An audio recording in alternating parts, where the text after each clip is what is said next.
नमस्कार पिलामने। तो आज आम पुणी थे आउ एक लेसन प्लान क्लास 8 रो ओके लेसन प्लान नंबर 3 आम आज डिस्कस करवा। ओके ठीक अच्छे मुझे पढ़ी दूसरी ताकि आप कौन से अक्षर देखी न पारे आप शुणिक लिखिने। ठीक अच्छे आम ध्वनि थिला ध्वनि आउ एक प्रसंग ध्वनि आम कान साहाय्य किपर ध्वनि शुणु आज आम प्रसंग यहाँ। ठीक अच्छे तो जनरल जमी लेखन लिखे विज्ञान संबंधी ज्ञान आहरण करेंगे एवं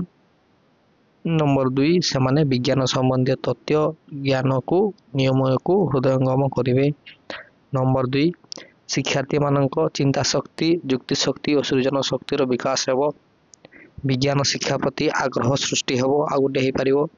विज्ञानर मूल्यबोध उपलब्ध करने सह वैज्ञानिक मनोभावर विकास हेब। ठीक अच्छे आप एड्स लिखिदेवे चक डस्टर कना कलापटा निर्देशक यहाँ न लिखिक जदि आप सार किसी कहना कलापट संबंधी सामग्री लिखिदेवे। मानव कर्णर एक फोटोचित्र कार्यफर्द रबर बेलून प्लास्टिक डबा रबर बैंड डाली फल यहाँ आमर एड्स। ठीक अच्छे तो देखिदेवा प्रत्येक शिक्षार्थी ज्ञानात्मक बा ज्ञानमूलक आमर कान साहाय्य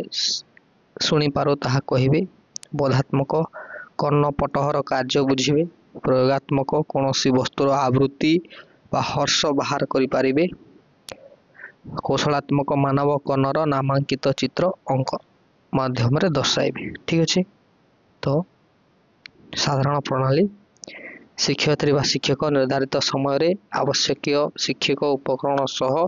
साहस्य बदन श्रेणीगृह को प्रवेश करेंगे। प्रथमे श्रेणी साजसज्जा और शांति श्रृंखला प्रति दृष्टि दे आवश्यक उपकरण गुड़ी को यथानुसार रखी शिक्षादान कार्य को सरस सुंदर और बोधगम्य करने शिक्षयित्री व शिक्षक शिक्षादान को 5टी सोपान विभक्त करेंगे यथा एनगेज एक्सप्लोर एक्सप्लेन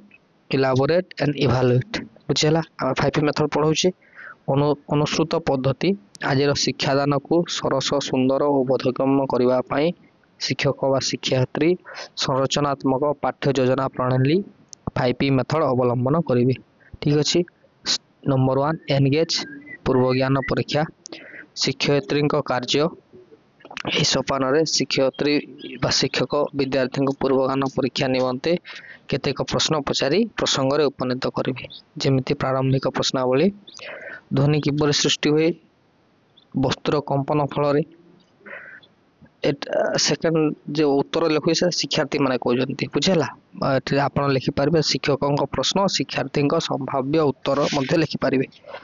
वस्तुरे होता कंपन ताहा कहा माध्यम गति करें कठिन तरल वायु एथिरे जो सब ध्वनि सृष्टि है ताहा तुम किपरि जानी था बा किपरि शुणी था कान रे शुणी बुझेगा। तो प्रसंग उपनीतिकरण उपरोक्त प्रश्न गुड़िकर सठिक उत्तर पाई सारिबा परे आज आम कानर साहाय्य किपरि ध्वनि शुणु ताहा सही विषय आलोचना करवा कही शिक्षयित्री व शिक्षक कलापटा स्थित प्रसंग स्थानटी को प्रण करेंगे। प्रसंग आम कान साहाय्य ध्वनि किपरि शुणु एक्सप्लोर एक्सप्लोर रे उद्देश्य ज्ञापन दल गठन वर्तमान शिक्षयित्री व शिक्षक शिक्षण प्रक्रिया को त्वरान्वित करने केतोटी दल गठन करेंगे 4-5 जन शिक्षार्थी को नहीं गोटे लेखाएं दल गठन करेंगे प्रत्येक दल में गोटे गोटे दलपति चयन करेंगे एवं से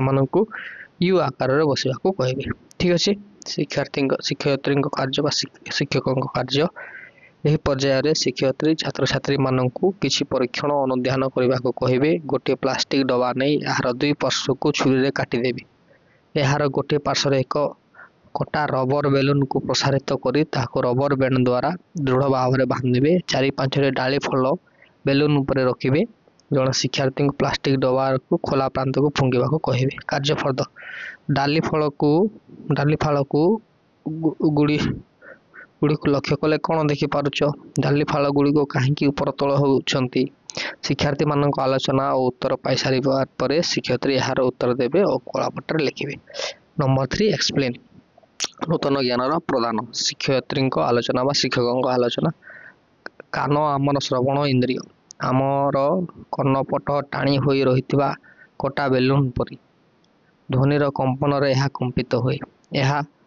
कर्णपटहर भितरी कानକୁ कंपन କରିଥାଏ ସେଠାରୁ श्रुति स्नायु माध्यम यह मस्तिष्क को जाए मस्तिष्क यही कंपन को अनुभव करि पारे आ आमे ताको सुनु बुझिला। नंबर 4 रे नूतन तथ्य प्रदान शिक्षयित्री को आलोचना आमे आमर कान साहाय्य शुणी पारू कान आमर श्रवण इंद्रिय यह बाह्य अंशर आकार एक काहाली परे आपण चित्र नहीं देखाउथिबे तांको पिलाମାନଙ୍କୁ कानर फोटो चित्र कान मध्य ध्वनि तरंग प्रवास करे कान नलीर अपर प्रांतरे थिबा वृत्ताकार परदार आघात दिए यही परदाटीर टाण झिल्ली तैयारी याको कर्णपटह कहा जाए या ध्वनि शुणिबारे प्रधान भूमिका ग्रहण करे आमर कर्णपटह टाणी होइतिबा कटा बेलून परी ध्वनिर कंपन यह कंपित हुए यह कर्णपटहर भितरी कान को कंपन पठे थाए सेटारु श्रुति स्नायु माध्यम यह मस्तिष्क को जाए मस्तिष्क यही कंपन को अनुभव करिबा परे आमे शुणी पारू ये निर्दिष्ट अवस्थान पार्श्व को कणिकाटीए निर्दिष्ट समय व्यवधान एपट सेपट हो गति करने को कंपन कहते हैं। कर्णपटहर फोटो चित्र या दोलन गति कह जाए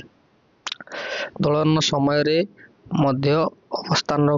कौन गोटे पार्श्व को कणिकार सर्वाधिक विस्थापन को यार आयाम कह जाए दोलनशील कणिकाटीए गोटे पार्श्व को कणिकाटे गति करी पुनश्च प्रथम पार्श्व को फेरी आसवा को एक पूर्ण दोलन कहती कौनसी दोलनशील वस्तु पर सेकेंड रे जेतोटी पूर्ण दोलन गति करे ताको आवृत्ति कह जाए आवृत्ति सह एकक प्रकाश करा जाए 1 हर्ट्ज इक्वल टू 1 दोलन डिवाइडेड बाय 1 सेकेंड ओके एटा आपनकर रहबो बीबी वार्कर रहबो ठीक है आपण लेखिला समय पूर्व थरे बुक पढ़ी देबे ताहले आपण बहुत बढ़िया से करि परिबे गोटे माध्यम रे कंपित कणिका एक पूर्ण दोलन करबा को जो समय निये ताको कणिकार आवर्ती काल कहा जाए यार एकक समय एकक सह समान ठीक अछि बुझिला। तापर नंबर 5 स्टेज इवैल्यूएशन बा इवैल्यूएट लब्ध ज्ञान परीक्षा शिक्षयित्री कार्य आज शिक्षा ग्रहण पर शिक्षार्थी माने केते ज्ञान आहरण कले ताहा जानिबा पई शिक्षयित्री बा शिक्षक लब्ध ज्ञान परिमापक प्रश्न पचारिबे प्रश्नर उत्तर पाई सारिबा परे शिक्षयित्री गृह कार्य दे साहस्य बदन श्रेणी प्रकोष्ठ विदाय नेबे। ध्वनि गृह कार्य ध्वनि को आमे किपरि सुनि पारू निज भाषा रे वर्णना करबे एटा गृह कार्य हे गला। प्रश्नावली आमर श्रवणीय इंद्रिय डेक्स अटे डेक्स ध्वनि शुणिबारे प्रधान भूमिका ग्रहण करे। नंबर 3 आयाम काहाको कहा जाए आवर्तन काल कहले कौन बुझ। नंबर 5 डेक्स और डेक्स ध्वनि तरंगर दुईटी मुख्य प्रकृति। नंबर 5 1 हर्ट्ज इक्वल टू डेक्स आवृत्तिर एकक डेक्स अटे बुझेला एटा आपनकर आज lesson plan I hope it will help for you ठीक अछि निजे थरे बुक पढ़ी के जिवे